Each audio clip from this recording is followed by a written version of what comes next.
I'm Gilbert Ishimwe, and I'm going to talk about the summaries I did for the two videos. The first video is called How to Be Happy by Brandon, and it is published on CFA.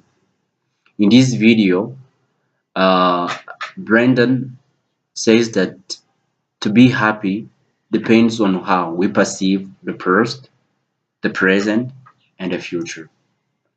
For the past, it is more being ready for what we had or what we have got in the past. And for the present, it's more being engaged in what you're doing right now, being interested in what you are doing right now. And for the future, it is how it is more of anticipating something better in the future. For instance, you might think that tomorrow you'll be getting up and find someone on your door giving you a gift, and therefore you feel happy. You also talking about being physically happy or the physical happiness, which depends on how we dressing well, having a complete diet, avoiding taking caffeine and tobacco and everything that can harm our life. About the emotional happiness, he says that this depends on how we interact with our friends, depends also on with our religion or belief, the way we believe in the word mystery, or we believe in God for those who believes. So those also are the things that can lead to emotional happiness, as uh, said by Brendan. In the second video by Sonja Ryumbomiriski, published by Greater Good Science Center in 2010, uh, in this video, Sonja talks about the act of being kind as something that lead to happiness. She supported her claim with different quotes. The first quote is a Chinese quote that says, "If you want to be happy for a long of your life, do something better for somebody." She also supported it with another quote from an American president, number 43, which says, "The benefit of helping somebody is beneficial." She not only support her claim with quotes, but also she has been able to carry out a case study about the act of kindness. She says that they took like participants, and those participants were instructed to do 5 acts of kindness per week in 6 months.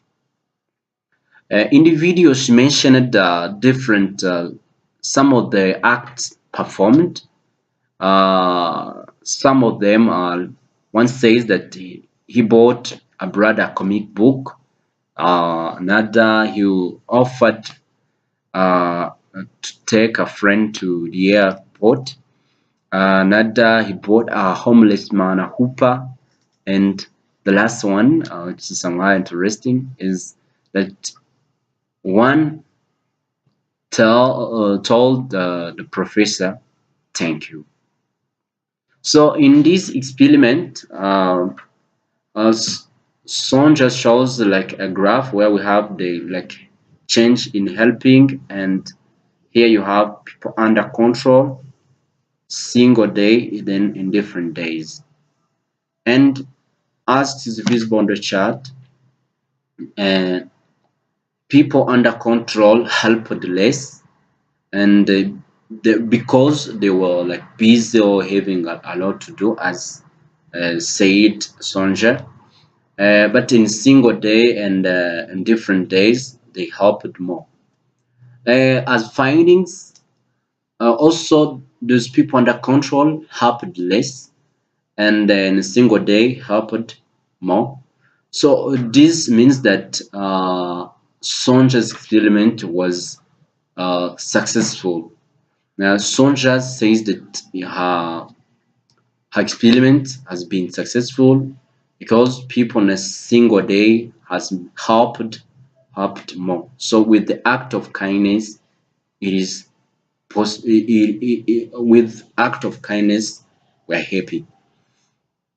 The Sonja's video or the Sonja's claim is more scientific uh, because it is based on experiment. She has been able to carry out an experiment, and she supported her claim with strong supportive quotes that supports that the act of kindness lead to happiness. So I would like us to talk about stress. Well, stress in the workplace, stress can result from different things. The first stress that occurs in a workplace is like having a lot to do and miss control over them. So when someone is having like different to do within a given period of time with like a lot of deadlines, these can lead to stress at workplace. I personally, I had three assignment, one from for technology, another communication, and another one for method of thinking about business. I had to submit them in the evening at 5 p.m. But because I was remaining with only 1 hour, I was thinking, what do I have to do? Because I was finding that in that only 1 hour, I would be able to make one. So keeping thinking about that, I was thinking about opening those assignments and working on them at the same time. So I was stressed. And at 5 p.m., I found myself without submitting any. I've been late in all those uh, free assignment. So it means that in this case, I have not been able like to manage the stress. Another stress that can work in in a workplace is doing like a work that you are not comfortable with or that you are not interested in. I can remember I was having like a work study where I was a data entry clerk, and this was like a hard task because we used to do long hours, but we were getting like rest man. So this felt me to feel uncomfortable with that job, and sometimes I was working it, was stressed about thinking about that. But I tried to make the work fun. Was interacting with the colleague we were working together. I was asking them how you are able like to manage these things, these hard tasks. And the more I interacted with them, and sometimes I used like to take music and I feel relaxing. So in that case, I've been able to manage this stress, and I have been successful to manage it. So in the like workplace, stress can result in different things, but it is possible that we can take step forward to manage stress. So thank you very much.